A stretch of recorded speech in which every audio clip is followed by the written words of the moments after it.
Hello guys, আজকে হোটেলের স্টাইলে আপনাদেরকে মুরগির মাংস রান্না করে দেখাবো। তো আমি শুরুতে একটা ফ্রাই প্যানে তেল দিয়ে দিচ্ছি পেঁয়াজ।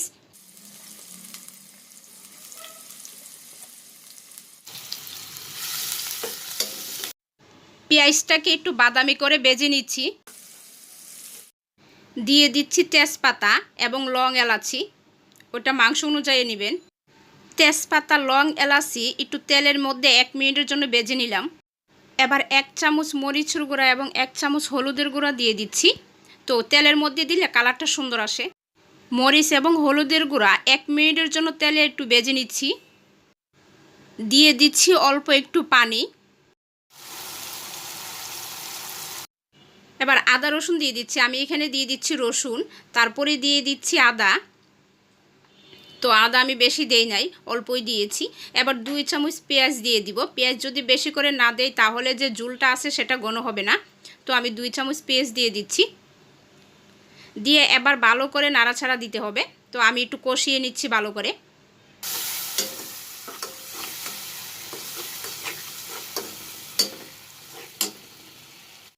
ঢাকনা দিয়ে ঢেকে দিচ্ছি। 3 মিনিট একটু কষিয়ে নিব মশলাটা।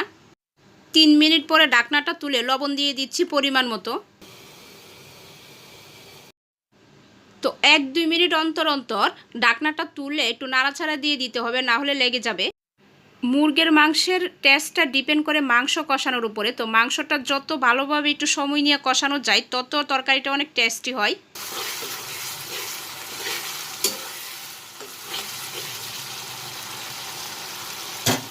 টোটাল এখানে আমি 7 মিনিট মশলাটা কষিয়েছি। এবার মাংসগুলো দিয়ে দিচ্ছি। আমি ভালো করে মশলার সঙ্গে মাংসটা একটু মিশিয়ে নিচ্ছি। এবার ঢাকনা দিয়ে ঢেকে রেখে দিব। 2 মিনিট অন্তর অন্তর লাড়া দিতে হবে, না হলে নিচে লেগে যাবে। 3 মিনিট কষানোর পরে এবার আমি কয়েকটা আলু দিয়ে দিচ্ছি। এবার মাংস আর মশলার সঙ্গে আলুটা ভালো করে মিক্স করে নিচ্ছি।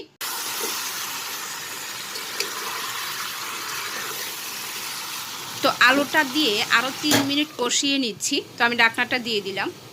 ফিরে আসলাম 3 মিনিট পরে। এবার ভালো করে একটু নাড়াচাড়া দিয়ে নিচ্ছি, তারপরে একটু ঝোল দিয়ে দিব। তো আমি পানির পরিমাণে অল্পই দিব, আপনারা যতটুকু ঝোল খেতে চান আর কি। আমি অল্প একটু পানি দিয়ে দিচ্ছি। এবার ঢাকনা দিয়ে ঢেকে রেখে দিব চুলার আঁচটা কমিয়ে 10 মিনিটের জন্য। 10 মিনিট পরে ঢাকনাটা তুলে আমি জিরার গুঁড়ো দিয়ে দিচ্ছি। তো জিরার গুঁড়ো রেস্টুরেন্টে সাধারণত লাস্টেই দিই, তাহলে গ্রানটা ভালো আসে। এবার চুলার আঁচটা কমিয়ে দিয়ে আরও 10 মিনিট রান্না করব, তাহলে তেলটা বেশি আসবে। এই যে দেখেন, আমি 10 মিনিট রান্না করেছি, চুলার আঁচ কমিয়ে দিয়ে তেলটা বেশি আসলো। তো আমার তরকারিটা হয়ে গেছে। এবার তরকারি রান্না করছি, আর টেস্ট করব না তা কী করে হয়। তো গরম গরম খেয়ে দেখি যে কেমন লাগে। দারুণ হয়েছে, আপনারা অবশ্যই বাসায় ট্রাই করবেন। আমার ভিডিওটি যদি ভালো লাগে তাহলে আমার চ্যানেলটা সাবস্ক্রাইব করে লাইক কমেন্ট করে পাশে থাকবেন। ধন্যবাদ সবাইকে।